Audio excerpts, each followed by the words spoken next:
Back with another episode of BroNups. EP2. Let's get it on the road. What's new? What's going on? What's new with you this week? Just been trying to set up this online retail thing for these headphones. What about you? Nice. Not a lot. Business as usual. Put my car up for sale. Gonna try and change it up in the summer. Nice. What are you planning on getting? Porsche maybe. I want to Nice. try a Porsche. I haven't had a Porsche. Well, haven't had a Porsche that works before. So We worked for about a week to get sent back. legit, I waited 8 months for a Porsche, and then it broke after a week. And then yeah, that was it. And the loan car they gave me in the interim, it was from the dealership. Someone had been having sex in the car. There was footprints, and when it steamed up, you saw what they've been doing. It's disgusting, man. I sent it back. I actually put it up on social media to try and get some money back. They gave me a refund, but they didn't want to deal with me no more. But hey, they're rats. It's mad, isn't it, with car dealerships? Because now you can get a car straight off the forecourt and bang like 50, 60 grand on it. Depends what car it is. And if you do that and they find out, they ban you for life, don't they? Yeah, they do. Didn't your dad have something with that? Or? Yeah, he bought a Ferrari 360 Modena back in 2002 with his friend to buy and then sell for profit. And I think they found it up for list 2 or 3 months later, and they were selling it for 20 grand profit. It was back when you get a new Ferrari for 110 grand. They bought it for 110. They were selling it for 130, and then Ferrari sent the letter, or maybe it was HRO, and someone said they wouldn't sell to them again. It's the same thing with Goldsmiths and Rolex. Yeah. You got bad luck with that stuff, haven't you? I got burned. I bought a Daytona for £9,500, or I think it was £9,800, and that would be what at the time about $12,000–13,000. I sold it for £18,000, and then they banned me. They won't take me on the list now. And I bought 7 or 8 watches from them. That was the one I resold, and I had it a year, but because it still had the stickers on. You were at a sweet spot, though, weren't you, with that one? Because you were getting a watch week off them for employees as bonuses or whatever. Yeah. Best company to work for, FYI. Yeah. But yeah, you were getting a watch a week, which you could have easily made a couple K profit on each one back then. But the one they got you on was Daytona, right? Which you waited 2 years for. Yeah. And when they phoned me, I wasn't ready for it. What happened is I put myself on the list for a Rolex Daytona, and those of you who know what a Rolex Daytona is, you have to wait ages for it. Finally, I was there playing Fortnite. It was during my Fortnite phase. I was proper addicted to Fortnite. I was playing it. I didn't have any money. Business was on its ass. They called me up, and I thought, there's no way I can't not buy the watch. I have to buy it because you're throwing $9 grand down the drain if you don't. And they won't call you next time if you don't take they won't call it. me. So you're like a time waster. Yeah, you've got to be the yes man, haven't you? Yeah, you got to take whatever they give you. Yeah. And I bought it knowing that I couldn't afford to keep it. I kept it for the confides of getting my guarantee card back. And as soon as it came back, I needed the cash. I sold it. But then lo and behold, they banned me. And now because I use watches as an incentive for the person who has the biggest year at work, I can't even get them watches now. So they have to get in queues for their own watches. It's tough getting a watch now, isn't it, from authorised dealer. Yeah, it's crazy. Before you used to see it in the window. You're in the business, aren't you? Yeah, I got a few of them. I got one straight out the window, and recently, still holding that if they're listening. And I got another one out the window again. It's not even one I wanted, but just in the hope that I get bumped up the list for something more desirable. But still haven't got a call. Is your position then still, if you see it in the window, you're getting it right now because anything makes money still, or is it changing? Yeah, near enough. I mean, it's not like before, but you're not going to lose money on it at the moment. There's still a lot of demand. People still buying watches. Just not for the crazy markups they used to back in pandemic times. Yeah. But you're not going to make a lot of money, You've got to sell it directly to a customer. You can't sell it to a jeweler. Those olives have tanked, haven't they? Yeah. I remember my mate wanted me to get one. He's going to go A Jewelers for 75k. He's like, if you go get it for me by the end of the week. I was like, I'll get it for you by the end of the month for 10k less. Just wait till I get a trade offer. And he's like, no, get it for me tomorrow or I'm going A Jewelers. So I went and found one, what they're called, Players in Cardiff. My mate knew the guy and got it for 72 or 71. And he was happy with it. Yeah, grand, yeah. Dropped it off to him. Yeah, crazy, isn't it? And what's the list on that one? It's 30, 38 or something. So you're there handing 71 grand over for a 38 grand watch. The market's mad, isn't it? Yeah. Well, what's even madder is then he got mad at me a week later because it was, I think it's the end of April, and Rolex announced what they're going to discontinue, what they're going to carry on with. And everyone was buying this olive, in the rose gold olive, in hopes that it gets discontinued. And they didn't discontinue it. So it literally tanked from 75k peak to about, well, you can get it for 38 now.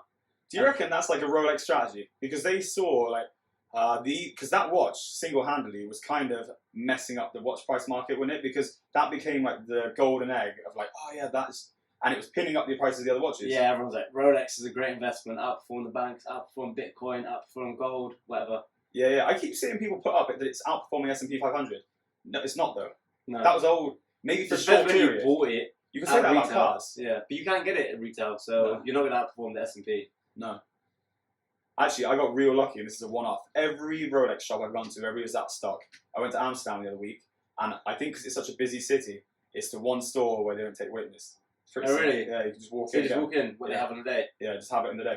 And they got Sick. delivered on a Saturday. Yeah. Sick. So We if you go go to- to Amsterdam, you got to take a bag full of cash with you. Yeah, we're going there next week, actually, aren't we? Or in a couple Yeah. of weeks. You have to make sure I've got money in my card. Yeah, nice. Might get lucky. It's always that they always have something where they just sometimes it's empty. Sometimes empty, but they don't take any reservations. It's just, if it's there, it's there. They probably have some backhanding going on, you know, like Yeah, manager for or whatever. sure. But yeah, I turned up and I wasn't planning on buying this watch. I was going in looking for an investment. I turned up and this watch was in the window and he's like, this is the only one we got. And I was like trying to get onto my phone. It was bad signal. Like, can I make money on this? Is it a good store value? And then some other dude just grabbed the watch. He's like, yeah, I'll buy it. And then he's like, he was looking at it, pointing at me. And I had no intention at this point. I kind of knew I might buy it. I was like, yeah, done. Because someone else was looking at it. I thought, yeah, it's got to be good. That was kind of testament enough to know that my money's safe. Do you know what I mean? Yeah, it's like a FOMO, isn't it? Yeah. And I thought, like, I actually tried to analyze it at the time. I was like, am I buying this because of FOMO? Because I don't want to buy it because of FOMO. But I thought, yeah, it is kind of because of FOMO, but it's because I see someone else is interested, which means I can sell it. Kind of. Yeah, that's it. If someone else wants it, there's demand. If there's demand, you can sell it, you know? Yeah, definitely. Touching back on what we talked about last podcast, I think we got into like we probably touched our first venture each from when we were at school. Like, we should go back into other stuff that you've done. Stuff that other kids could maybe learn from or learn not to do or whatever it is. So after you sold the sweets at school last time, what was next for Shiz? What was next for me? I was selling DVDs and CDs, so I was kind of good on the computer, and then I did a load of apps back then, weren't there, like LimeWire, BitTorrent. And the thing with LimeWire is if you use LimeWire back in the day, there's a chance you kill your family computer. Yeah. Literally, there's memes about it. And so I think a lot of people are scared to use it. And yeah, there's just demand for CDs, DVDs, things which... Because back then, do you remember, when a movie went in the cinema, it would be like a whole year till it's out on DVD. Yeah. Do you remember that? How dumb it was? Oh, it's so stupid. Yeah, or like 2 years till it's on TV, or 3 years till it's on TV. Yeah. I think piracy has been our friend in that respect, because what piracy has done is it's made cinemas more prompt to putting it to DVD. So like, I think since they had to get so hot on it, like if you gave people a year, people would turn into piracy, not just to like cut the queue, but because no one can be bothered to wait a year for their movie to come out. I remember going there, like say The Gentleman's a good movie, right? And you're like, oh, I want to watch it again. Imagine having to wait a year. Yeah, because right now we can just go on the PlayStation, pay for it, like what, 10, 20 quid and watch it whenever we want. Yeah. Or wait till it's on Netflix, and it's like not even, 6 months now, max? The common cold ruined cinema, didn't it? Yeah, That literally. destroyed it. Now there's no such thing as cinema. Not really. Yeah, I don't think anyone really goes to cinema like they used to. Nah. I could count on like one hand the amount of times I've been to cinema since all that stuff happened. Yeah, and last year, probably like twice. One If time that. with you, with The Irishman, that was good, wasn't it? Yeah. Oh yeah, that was just like a real rare one, wasn't it? Yeah. You wouldn't go for like a run-of-the-mill anymore. They got the OGs together. Yeah, that was a movie experience for sure. And with the price of everything in there now and inflation, it's like that place was already in inflation years ago, wasn't it? Yeah. Like £5 for a bag of crisps or whatever. It went overnight, didn't it? Everyone was saying like, oh, do you remember the days it was £2.50 for a cinema ticket? And it was like, there was no gap, was it? It was from £2.50 all the way straight to £10. I think it's because we switched from like Odeon to View. Yeah, I And think that's what it was. Cineworld, that was a cheaper one, £3 a ticket as a kid. Yeah. And yeah, I remember I watched Pokemon and you got that card, the Mew. Did you get it? No. I still got it now, but I think it's like £100 now. It pays for a couple of cinema trips. Yeah. It's free with the movie. That's funny. Like £10 or something for some popcorn or a drink. And at least Dick Turpin had the courtesy to wear a mask. Yeah. So what's the cinema trip cost these days? Like 30, 40 quid for two of you? Yeah. If you just get like modest snacks. See, it'd be a good business if you could find a way to get customers in the door. It's always dead, isn't it? Yeah. And you have to get like the hottest real estate and you can't make any money out of it. Yeah. So before you were like doing the lower level cinema stuff and you were doing the DVDs, what happened then? Did it continue to get big, or was there a second venture after that? Nah, so I remember selling them, I don't know, can't remember what year it was, maybe like years 9, 10, I can't remember. But then I started buying goods from China. At what age? I don't know, I must have been like 13, 14 maybe. So no one else in your year is going to be buying goods from China at 13 or 14? Nah, I think it's only me. Was it scary? Well, do you know what it is? I just done my due diligence before I sent the money because the site looked real shady. It was like if you see jeans like Abercrombie, whatever, hoodies. Was it DHgate? I used DHgate, but now this was a direct website. I just kept Googling these sites, just Googling, like typing wholesaler China or wholesale Japan, whatever. And I found this website and it had all the cool designs on it. I just printed them out, told my friends to choose what jeans they want, and then I ordered them and just banged on like 20 quid. I just done my DD and I used PayPal because people didn't know how PayPal worked, and you're pretty much safe with that, weren't you? Yeah, yeah. So we still get quite a lot of business from people who are afraid to do that stuff now. Like, yeah. I don't make much margin, but I can charge 5% to facilitate a deal to a site that people are too scared to do. There's a lot of that in there. And China was like the pinnacle of that for a long time. Yeah, so there's people who are still scared of it. Like, for example, my uncle, he had a load of shops, and he was like refusing China. I go, why? He's like, we went there like in the 90s, we saw some cool things, we ordered them, and when they came, they weren't the same quality. And just since then, like, that's a general consensus. I still get kids from school messaging me now, actually, on Facebook. Like, I don't even use Facebook. But like, oh, I just saw some quads on eBay, in DHgate from China. I paid for them and they didn't turn up. Like, I've never had that experience in China. That's true, you know. Of all the times I've ever dealt with China, I still in my head think I have to make them think, and I don't think this hurts, making them think it's long business. Long business, for the guys who don't know, is we'd always say to a new supplier that we're dealing with in China, and this is a good tip for anyone who's going to deal with someone in China, is you let the person know, even if it's a small order, that this is the beginning of a big business relationship, because it incentivizes them to keep the quality good. So we always say, like, look, make sure the quality's bang on, because this is long business. But I say that because I'm afraid of bad stuff coming. But I'm the same as you. I've never had bad stuff really come. Yeah. Not really. I always say this is a sample order. You know, I need a sample before I place a big order. Like, I'll ask for a quote for 1,000 or 10,000, whatever, and then I'll be like, can I get a sample first? Yeah. And then bang, you get like princess treatment. Yeah. Everything arrives on time, as described, and then, yeah, maybe later on you might have bad trouble, but for the first order, I've never had a bad experience. Yeah. I don't think I've had many bad experiences either. So, yeah, going back to what I was saying, I just remembered before the jeans and the clothes and all that stuff, I really wanted a mini moto. I don't know if you remember what that is. Those crazy little clown bikes, but they were actually motorbikes, 50cc. Yeah, that's the one, yeah. So I really wanted one, and I couldn't afford one. I kept trying to bid, and I had like, I don't know, maybe like 100 quid or something, and they were going for like 350. Anyway, I found an ad for someone wholesaling them, and the pickup was only 20 minutes from Bristol. So I convinced my dad to foot upfront the cost.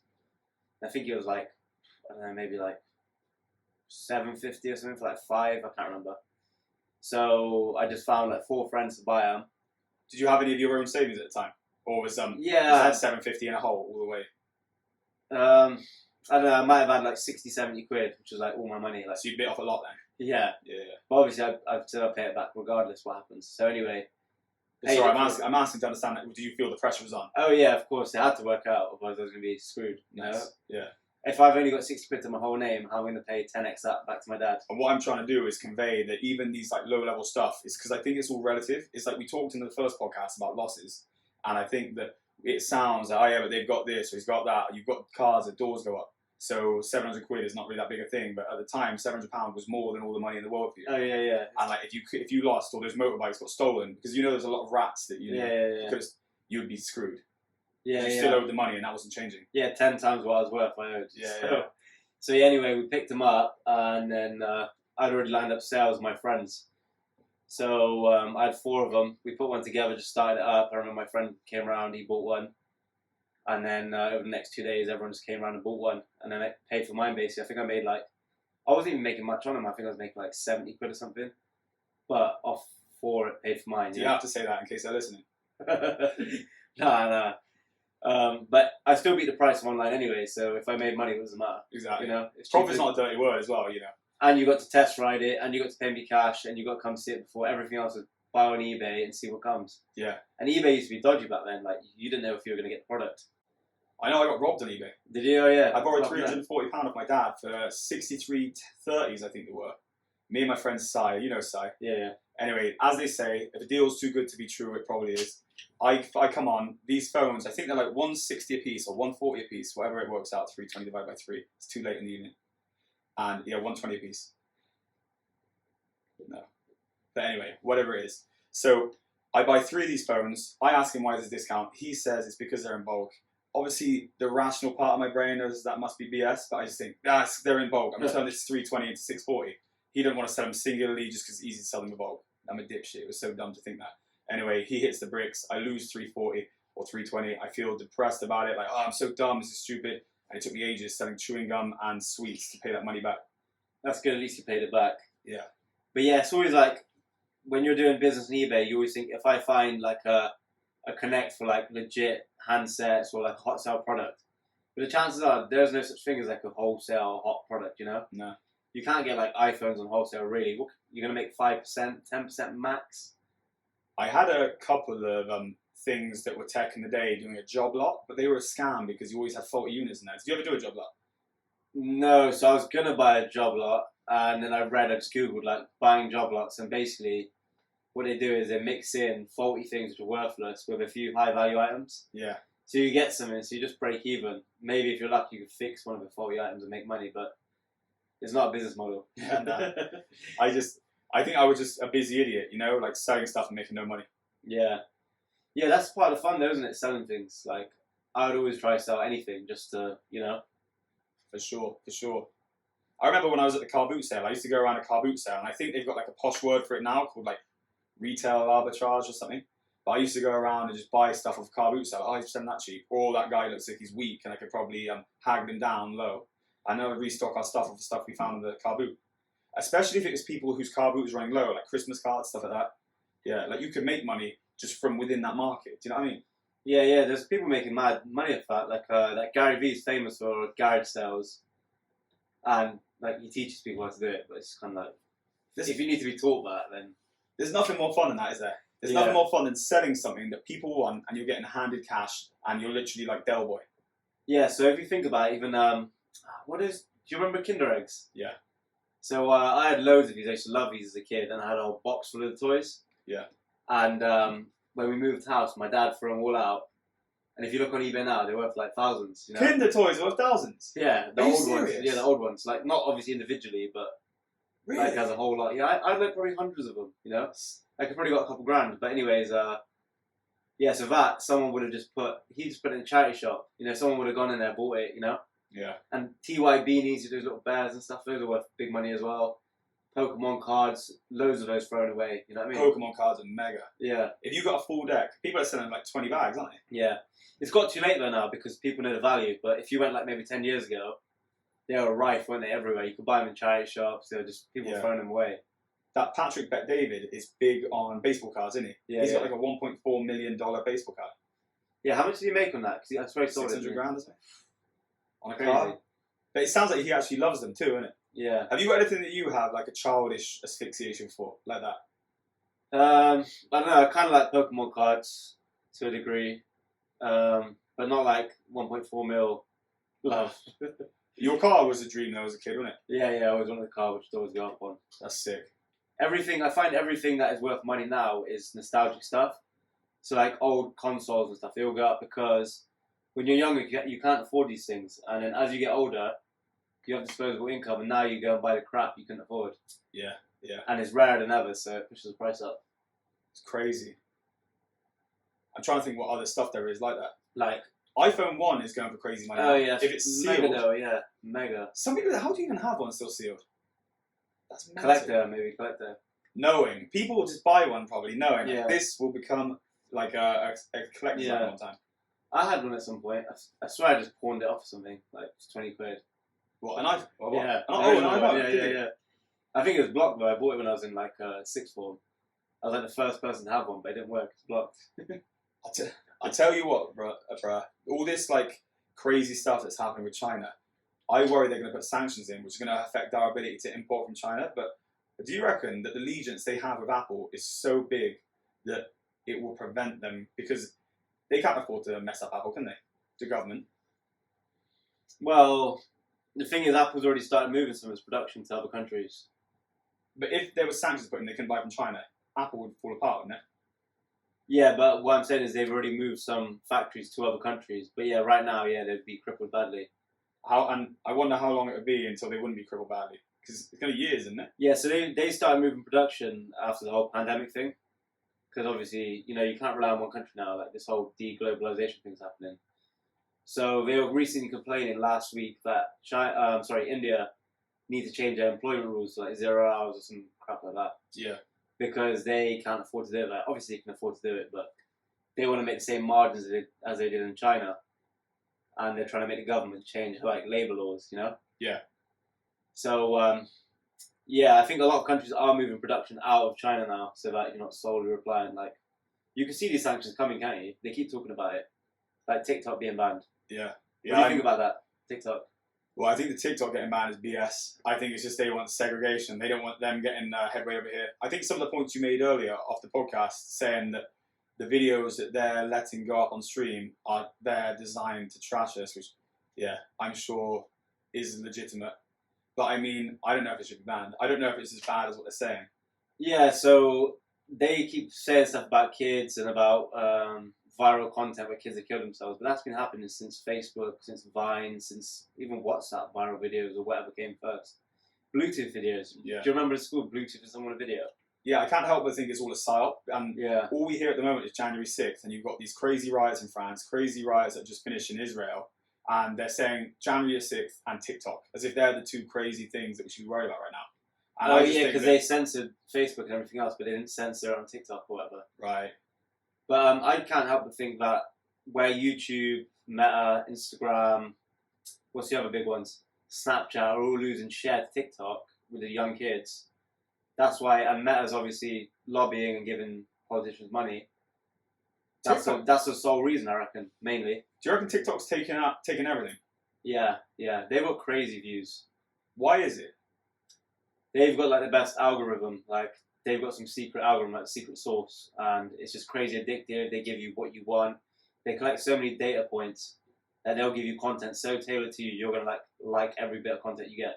It's weird, isn't it? Like, you don't even need to follow people on TikTok. No. If you don't follow anyone, you will still get your friends come up. Oh It's yeah, weird. yeah. It's weird. Like, if you want to go on there and you want to be like discreet and say do a podcast like this and you want to do videos, All your friends know. everyone will know that. Yeah. Yeah, so you can't. stand in contact. Yeah. Basically, yeah. So like, you can't have a discreet account where you just do your own thing. Yeah, it's Which crazy. means like, also the other weird thing about it is you can have loads and loads of followers, put a video up, and it's not a good video, it still won't hit. So you don't really have that much of a competitive advantage against the person who has 0, which I find interesting. Yeah. So like, you can have like a few hundred followers and get millions of views, and you can have millions of followers and only get a few hundred views if your content starts going crap. Yeah, you see people with not that many likes and loads of videos, and there's some people with one video and a shitload of likes. It's interesting, isn't it? Yeah, and the other thing is they kept saying that TikTok's collecting everyone's data, but Facebook, Instagram, like you talk about something, you get a post on it straight away. So they don't like that another company out of the US has the data, I realise like they're very, very smart. I smoked a shisha on there, and it gets banned at that. Yeah, the AI is crazy on It there. knows when I didn't even. There's no cigarette in there. There's no flame. It was just smoke. So I could have been in cold, Yeah. and it knew before it hit completed upload. How Yeah. mad is that? Yeah, the AI on TikTok is crazy. Like, it removes your video before it's even up, like within a second like that.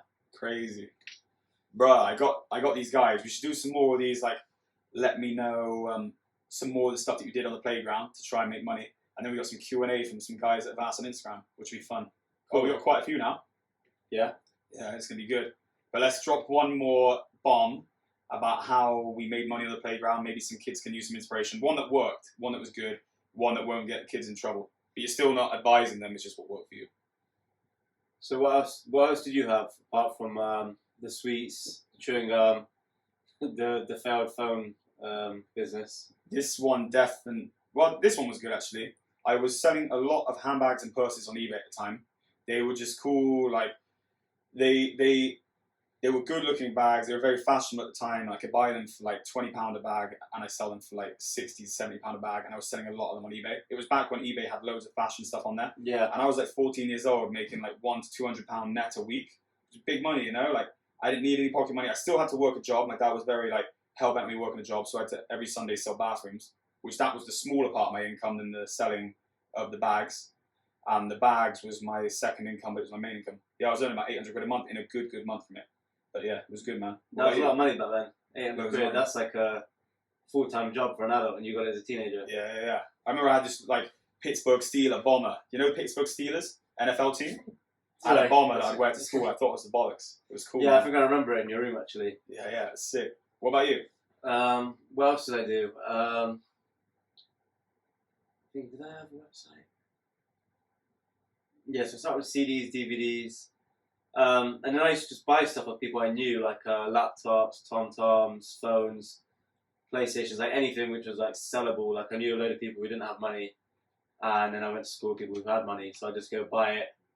You know, like a MacBook, check it's all good, works, reset it, go sell it to them. Like bikes, push bikes, everything.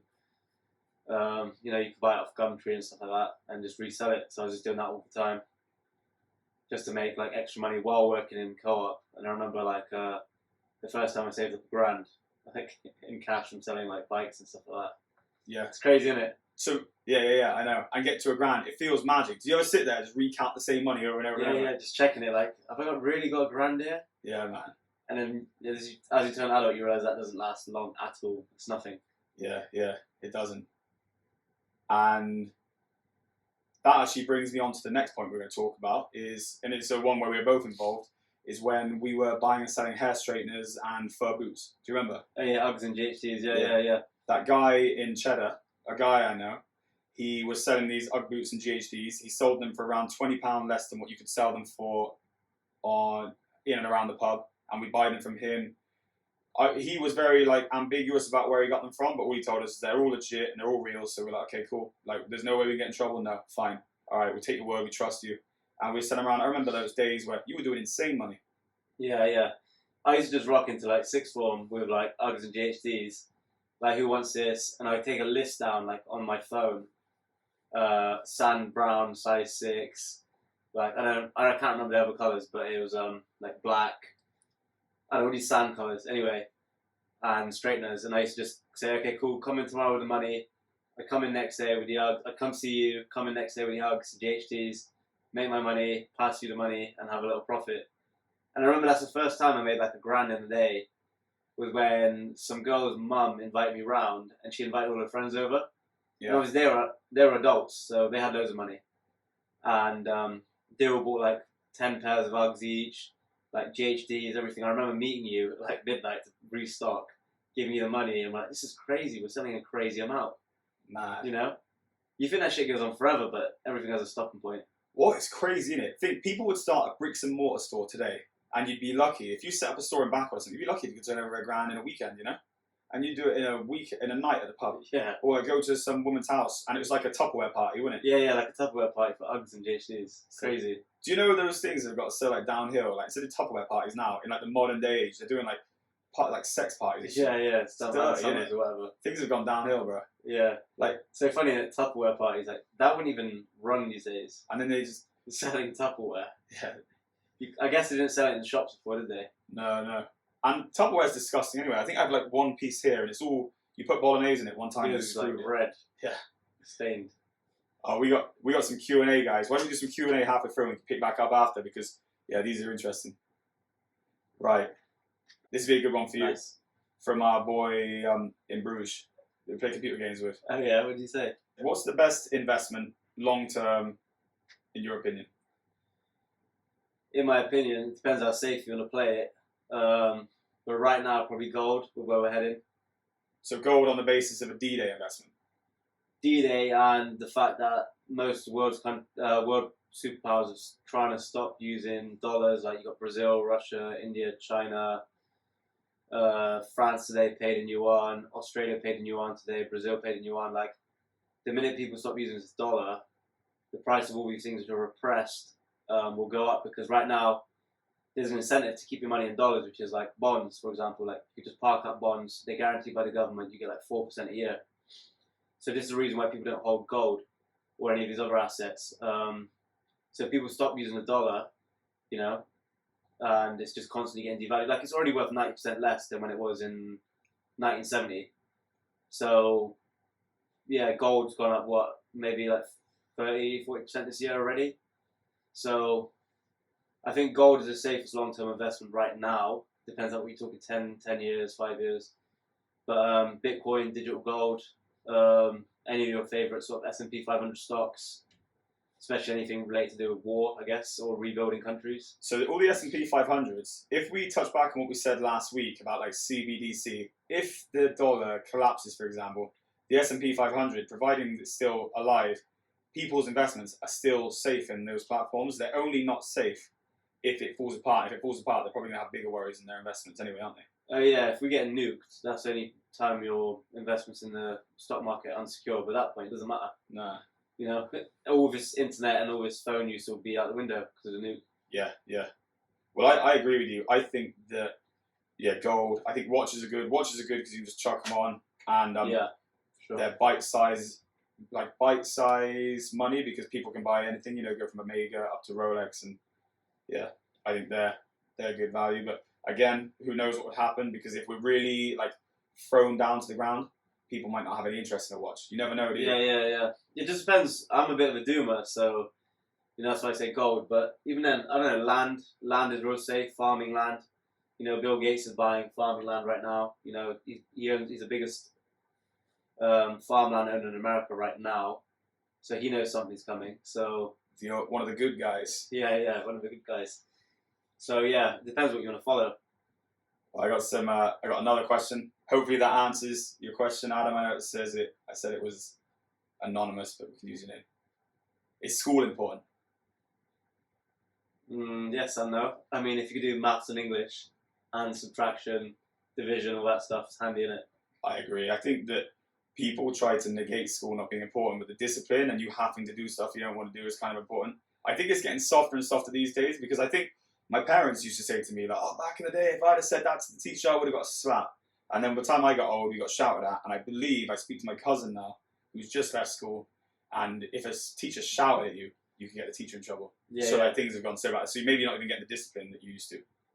Because I think, like, I would have liked to be in a school where they slap my hands. Not at the time I wouldn't, but I think it makes it tougher, doesn't it?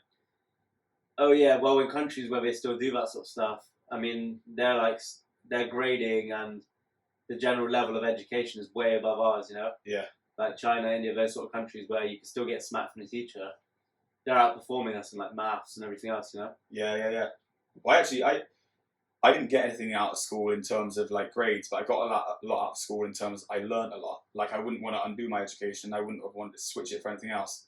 But there was a few things that carve you. I think like getting bullied at school is important. I think like trying to buy and sell on the playground is important. It adds character. I remember one time, and I didn't smoke weed. Well, I don't smoke weed.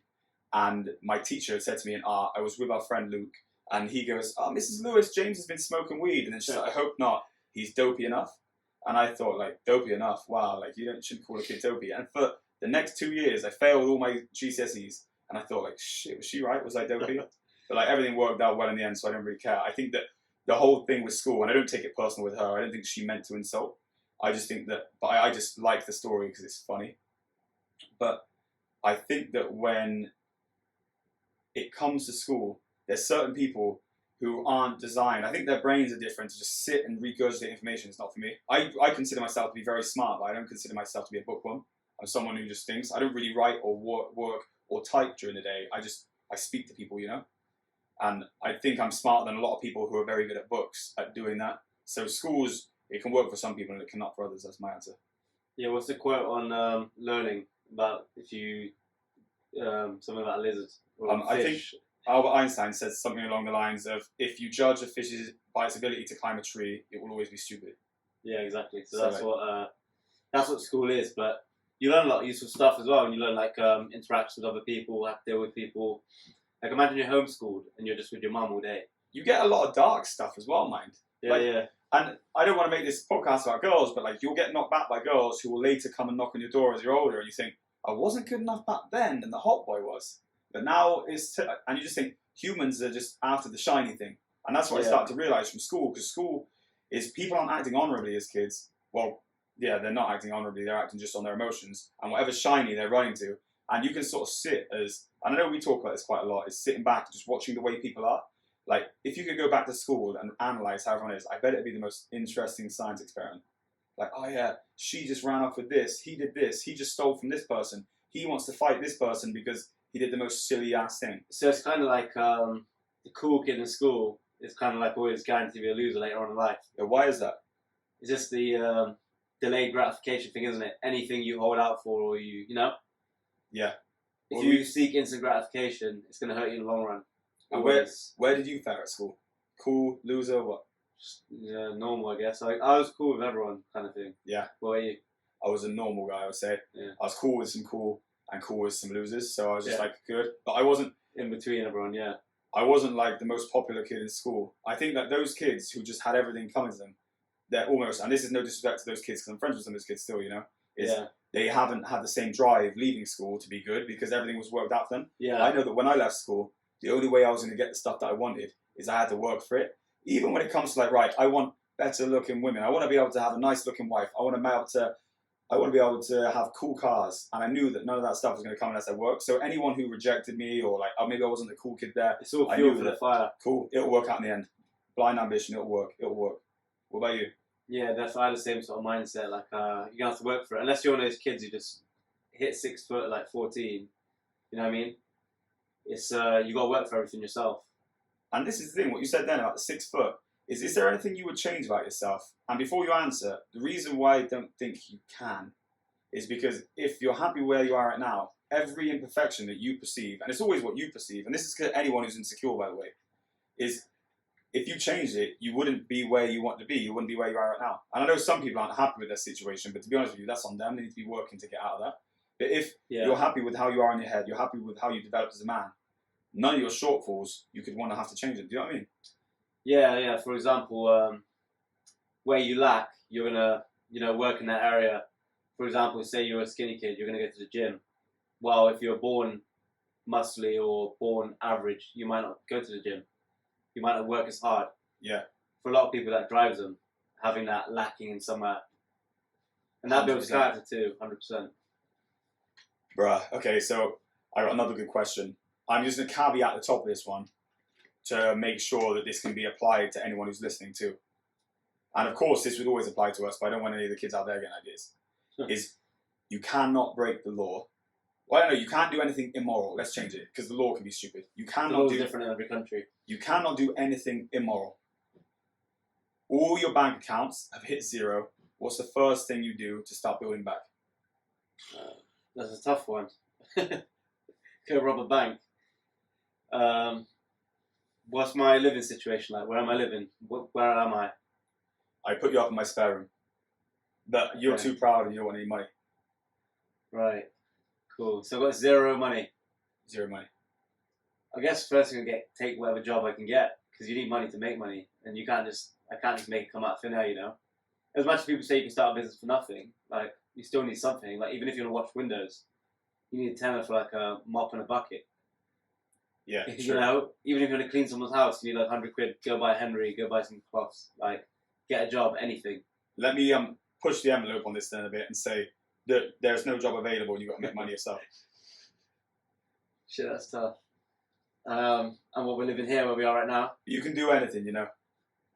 Okay, so I don't have a car either. I take it. Nah. Because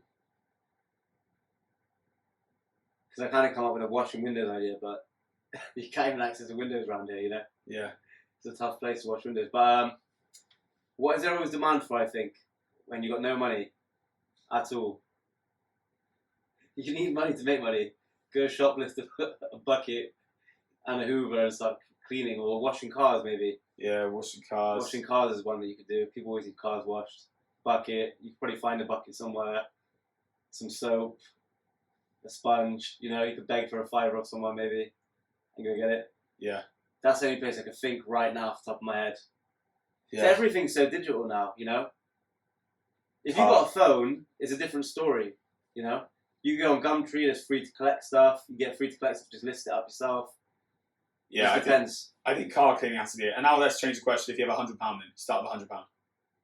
Start at £100, I'll probably start a website, which is like, what, maybe 20 quid with a domain. You can design it yourself. Just find a product off Alibaba and just start selling it. dropshipping is always, well, not dropshipping like these guys pay for courses, but like finding your own dropshipper, I think is a good plan. That would work. Well, if that worked, you can make big money off of that. I know there's some guys, actually a guy we both know is doing decent money off of dropshipping. Yeah, so I bought some sofa beds for the Airbnb recently, and it was on Facebook Marketplace, and it's cheaper than anywhere else. But this is like a really good sofa for like 500 quid, and it turns into a bed. Anyway, the guy's like cash on delivery, so I was like, cool, I feel safe because, I'm not going to send money to a guy on Facebook Marketplace. Yeah. Anyway, the sofa turned up, brand new, straight from factory, paid the guy, got on, and I was like, I asked him a question, he goes, you have to message the guy on Facebook. I go, aren't you working for the company? He goes, no. He goes, all these guys are in a different country, and they just speak to our factory, and they give us an address and a phone number, we deliver it, we take the money off you, and we give them kickback. So these guys are set up in India on a laptop, VPN, advertising on Facebook Marketplace, and there's loads of them. Like, most of the furniture on there now is just a guy in a different country. And they're only making like 30, 40 quid, but that's a lot of money for them, Yeah. They're selling, so I bought like 4 items, so they probably made like 150 quid or something. Fair enough. Cheaper than any website, so I could just copy that business model right there. Yeah, that's a good business model. And I was just thinking of a business model that I think would be quite fun to do, because like selling face to face is fun, right? Get £100, go to a wholesaler, go buy like 10 items for £10 a piece, and then I would just go to like where I know people will be in, like the residential area, the older people area, and I'll just go in something that I know they'd want, like some like chocolates or flowers, and they're like, hi, my name's James. I'll just be like a sweet guy that they'd love, and I just chat to them for half an hour. You do 10 of those in a day, you can make 100 quid. You probably double up. Because I just think if you gave because old people want to speak, and you're happy to speak, we like speaking, probably turn £100 into 200 easy that day. And then like, cool, you're nice enough to get some capital. Do that for like, I think, I would hazard a guess, if you went to people who are lonely on their own, who just want to chat and maybe look, and I'm not saying even to capitalize, like lonely on their own, who want to chat and need what you're selling because you know you're selling a good product. Like just go, and if you've got half an hour to kill and you've got no money, then why not? And I think that they'd be happy. It'd be a fair exchange of value, They get to chat to a handsome young guy for half hour, and then they get this. And then you say, cool, I'll be back next week, Dorothy. And I guarantee you get a customer for life. And those old people will be the loyalist customers. And before anyone says it, like, oh yeah, capitalize on old people, no. What, let them be lonely? They want me to come around. They want me to sell. Yeah, and it's a market with disposable income, Their rent's already paid, they own the house, and now they got like pension, they don't know nothing, well, they don't know what to do with their pension.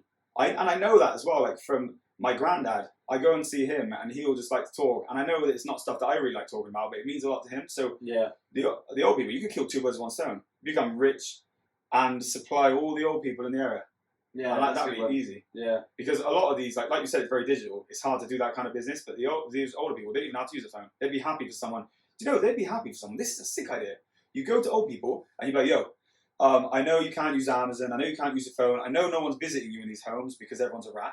So what I'll do is I'll come around every week and I'll just get my browser up. I'm going to come around with this big 12.9-inch iPad, and I'll take you through your shopping list, and I'll have 15% on the end. Happy.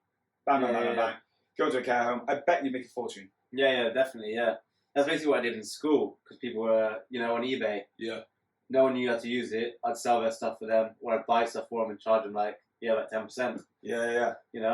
So kids, you're all doing this like you're selling trainers and you're being the connect for trainers. You should be the connect for old people. They actually want someone to speak to. You go around to the care home, spend half hour with each one. You get rich, they get service, everyone's happy. And the other problem is that no one has cash these days. So half these businesses, even a car wash, unless you've got a card reader, you're screwed. Yeah. So old people are the only people with cash as well.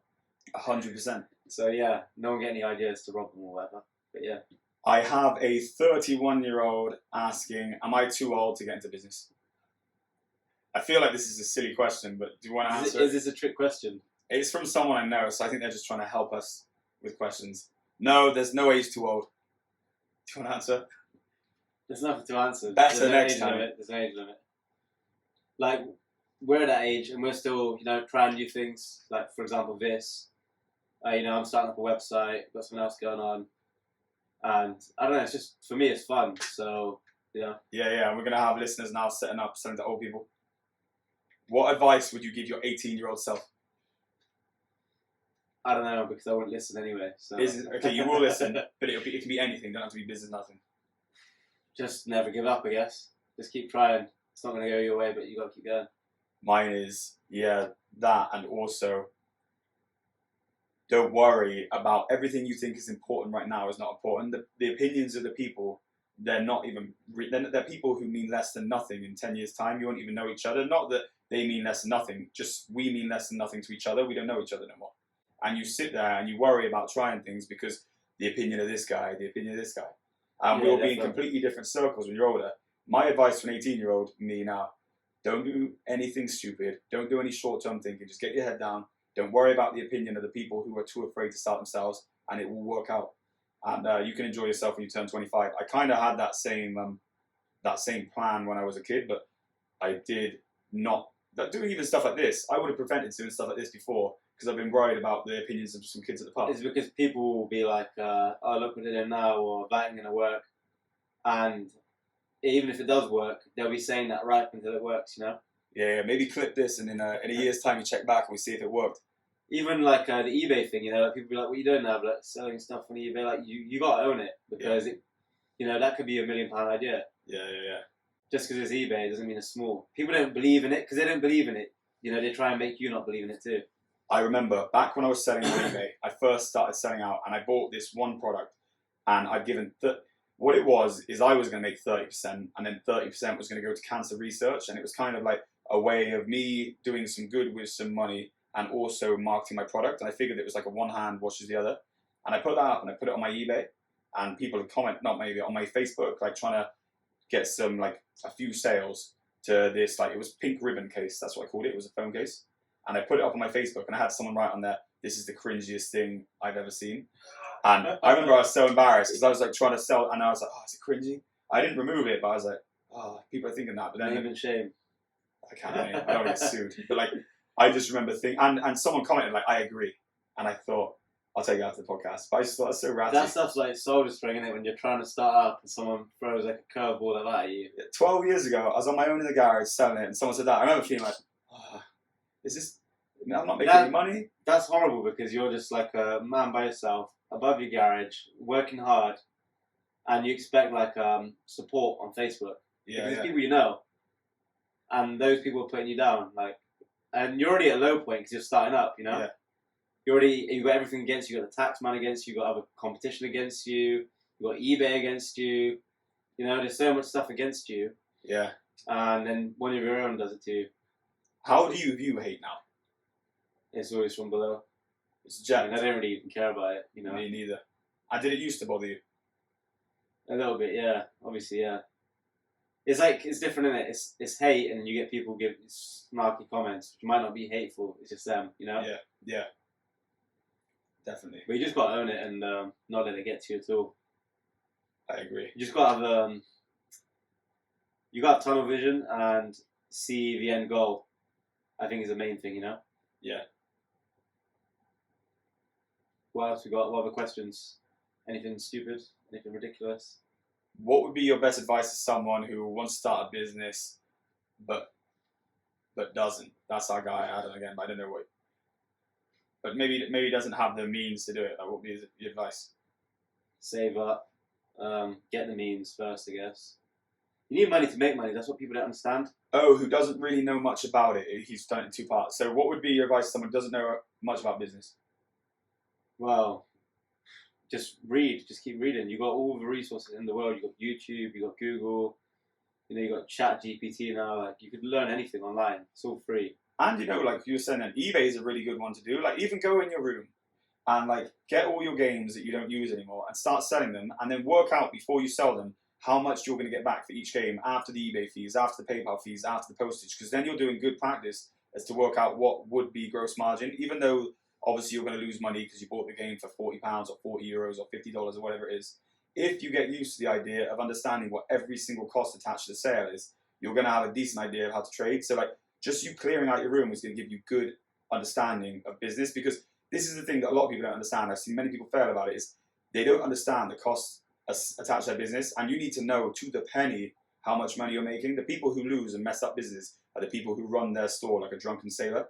So the best way you can do it is you sell this computer game, tell yourself how much money you're going to get into your bank after paying postage, after the PayPal fees, which you've already pre-worked out before it hits your PayPal account. And then when it comes in down to the penny, you know that you're understanding business pretty well then. Then you can start. And then you can start buying stock from China, and then you work out what the duty is, and you will know to a T what your profit is. Most people don't even know what their profit is. Most people don't even know how much their business is meant to make. So let me give you an example, and this is like how pedantic I am with my business. My business does a lot of money, and I know within £1,000 how much money it makes that month. And bear in mind, we do around £1 million, £1.2 million a month. And all the management accounts do to me is reaffirm how much we made, and I already know how much it should be. These people get management accounts at their end of month profit and loss, and they're like, "Oh, what we made?" I know people like this, and it's pathetic.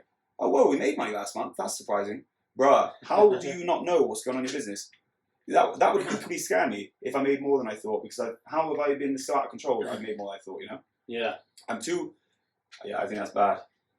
I think, yeah, I've been in that situation anyways before, where there's so much going on, you don't actually know what you're making, and that is like the worst thing you could do, especially with tax and VAT. You lose a lot, don't you? Yeah, you lose so much, and then at the end of it, when you get hit, you speak to your accountant, he's like, "Oh, you owe this much in VAT, you owe this much in tax." You're like, "Shit, I don't even know what I made." So, Yeah.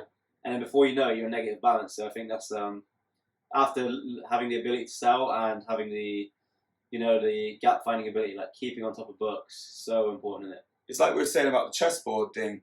It's like being on a chessboard but not knowing where you are, isn't it? You need to know, and like sometimes I'll get stressed at night if I don't know, like, shit, how much money do I owe this guy, or like my supplier, or how much I need to know to the penny, because I can't rest unless I know exactly what my financial position is. Yeah. But a lot of these people who have these unapologetic great night's sleep, don't really get too stressed, they have this ability to not worry about any of that shit. But they're also the same people who have the ability to burn people, you know? Yeah. Like back in the day, I borrowed money off you, and always, you always know I'll pay you back. And like even though I knew I had the money to pay it, I didn't like owing someone money. I have to have it squared. You give me a pair of straighteners. Yeah. So that. Yeah. What are you like with that stuff? Yeah, I think. Well, yeah, I always pay people back. I'm like what are those guys from Game of Thrones, a Lannister. Yeah, Lannister always pays his debt. But yeah, I always pay my debts. And just flying straight, I think, is really important, because you don't know where you're going to be. Like, a lot of people burn people for 20 quid, 100 quid, 1,000 quid. People will not pay someone back over 100 quid when you could have made, like 100 grand with this guy, like a year down the line or 2 years down the line. Yeah, definitely. And they're just stubborn. Like, they hold on to money like it's going to, Yeah. But yeah, it's so important to have like a clean record and work with other people and have a good reputation of paying people back, because now, even if I went broke, like, I could think of like 3 or 4 people who'd give me like 100 grand like that, like, without even thinking twice, because they know I'll pay back. Like, even if I don't have the money, I will find a way, because you get other people who'll be going on holiday and being in restaurants saying, "I can't pay you back," and it's not that they don't have the money, it's they don't have enough surplus to justify giving it to you. Like, I'll pay them back later when I've got more money, because they can't sacrifice like one restaurant meal or one hotel, you know what I mean? Yeah. Or one holiday. Pathetic, isn't it? Like, I'd sell my car and pay that person back before I go on doing living like I do. That steak wouldn't taste very nice if I knew that I was eating it at the expense of someone else. Yeah. It's the most annoying thing when you see someone eating out and you're like, this guy owes me money and he's eating out. Yeah. Multiple income streams. What's your advice to someone who wants multiple income streams? It's just another buzzword you see from like influencers. But yeah, I mean, it's good, but I think you got to build one like main income first, and then invest into what gives you passive income, I guess. I agree. I think it's one of those things where people will earn like X amount a month. Their one salary they're not even happy with, and like, "Oh, I want to get more." But if you just focus on that one thing, like, let's say you're a sales guy, for example, and you weren't giving it 100%, and you're now trying to get multiple income streams, I would hazard to guess that if you went full hell for leather at your sales job, you'd earn a lot more than you would for the 2 jobs. Like, people misdirect their energy. Get yourself earning big money in job 1 first, and then worry about the multiple. You got people who are broke on their one, and like, well, I want to do more. Like, the answer isn't get more business; it's to get one business doing well. Yeah, definitely. I think I'm quite bad at that, because I get distracted. But yeah, the people who do well always focus on one thing and then they move on. But yours isn't because you're just doing it. You're not trying to create multiple income. You're just trying to enjoy yourself, aren't you? Yeah. I just enjoy it, and yeah, I just get too many ideas and I want to do them all. Yeah. Mentorship. Would you have a mentor? Don't know. People are hard work. I would probably mentor, but I would do mentoring more free. The reason I want to you got to choose that person. Some people are unbearable, and imagine they're paying you to teach them every day. Yeah, and the paying thing would be bad, because suddenly now you owe them something. Yeah. If I was just doing it free, like, because I mentor a couple of guys at work, if I'm doing it because I see promise in them, yeah, no problem. But if now they're paying me £600 for the session, and now I have to do it because it's big money, and I would just think, nah, do you know what? I don't need this shit. I don't need to hear someone moaning about like, but it's not working, and I paid you this money last week. I'm still not making profit. Like, bro, I can lead a horse to water, but like, Yeah. if you're not doing the shit that you need to do when I'm gone. Some people, you can't be taught certain things too. So if you're gonna pay someone to do it, you just can't learn it anyway. You're wasting your time. Yeah, for sure. On that mentorship stuff, you can feel free to drop me a message on Instagram, James Lake Show. I'm happy to answer questions on there, and I can give like short answers. And if someone comes with like a real good business idea, I'm not adverse to investing. I don't know about you too. Yeah, of course. Yeah. The thing is, yeah, I don't know about you, but I always get DMs from people, or not even DMs, like messages or people I know or loosely know, or I've got a friend who wants to ask you some questions because they opened the same business to you, and it's always like the dumbest questions. Yeah. And I think like if you are trying to ask someone that question, you haven't researched what you're doing yourself. Do that first, and then go and ask questions. You know, because a lot of people aren't going to give you the time of day to answer the questions you want. So try not to make them jarring. You know. Yeah. How did you find your purpose? So I'll go ahead and answer this one with mine real quick. Yeah, go on.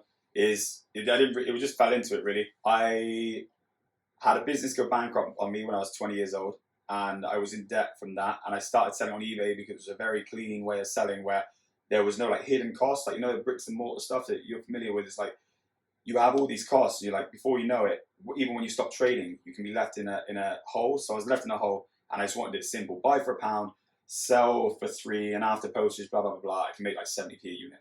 And I just wanted to keep it simple. I did that, and then I originally was going to sell poker sets. So I'm just going to show the reason I'm getting into the depth answer is it wasn't glamorous. It was just like keeping my head down. Anyway, I did poker sets because I love playing poker. And then I did phone cases because phone cases were selling faster. And then from that, I just got into tech. And then tech was like the prevailing products.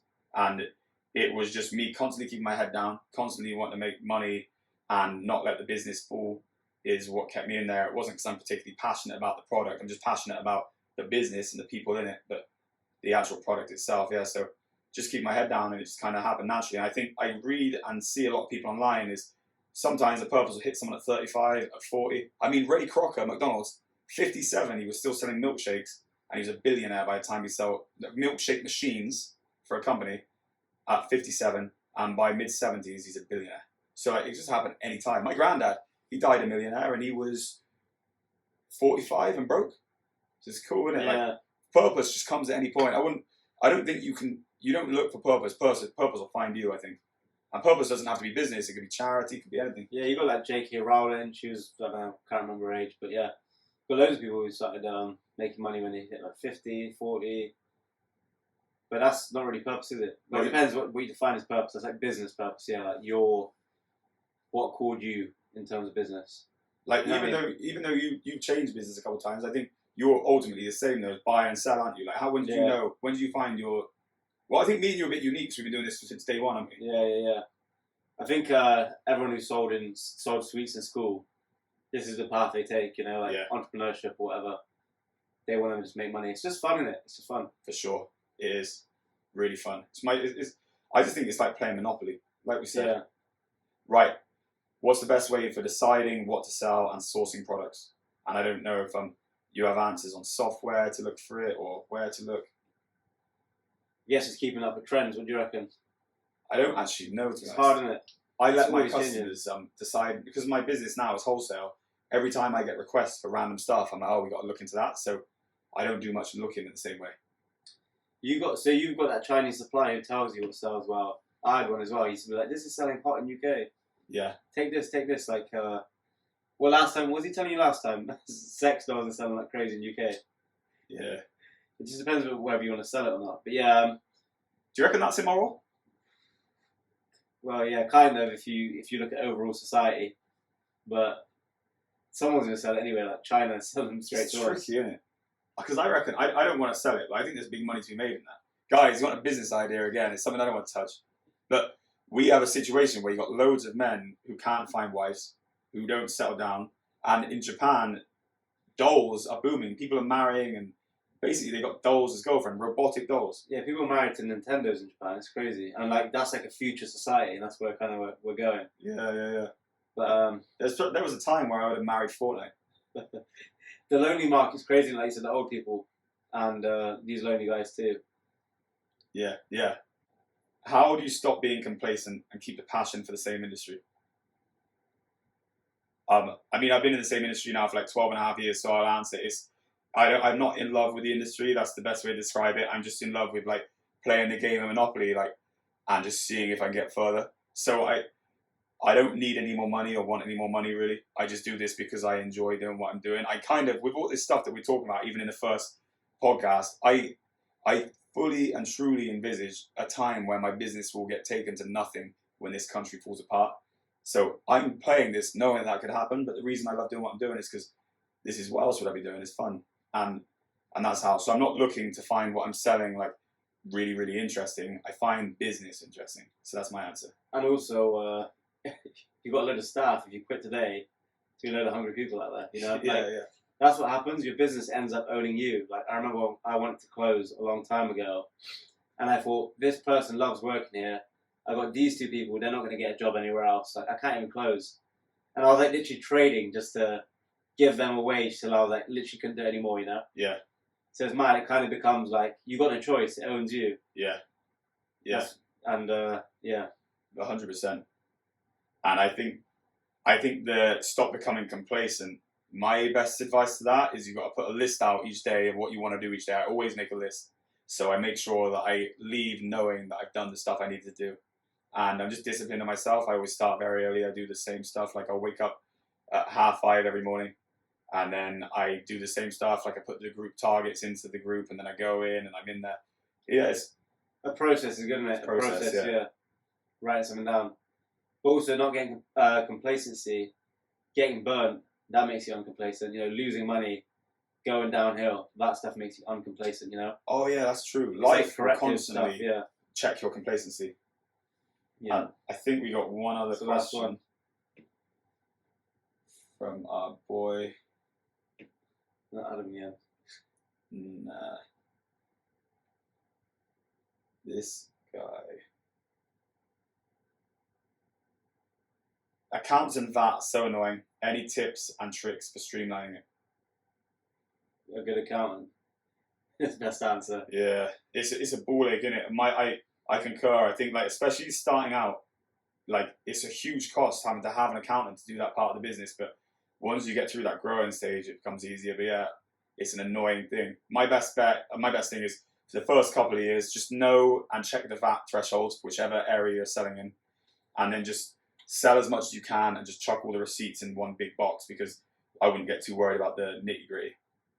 And do that all at the end of the year. Unless it's a business that needs the returns, then you're just going to have to get an accountant and or learn to do it yourself, which is out of my remit. Yeah, and just stay on top of it from the start. That's the main thing, I think, with VAT and tax. For sure.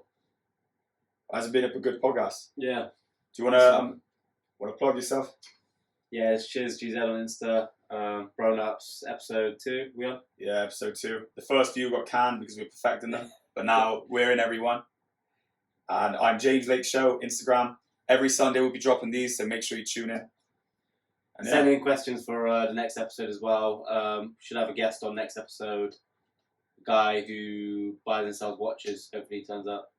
Yeah, sick. And we got a guy who's friends with the Tates coming on that week too. And we've also got some people who are in a religious cult. We got some interesting podcasts coming up. They're not all just business. But anyway, tune out, guys.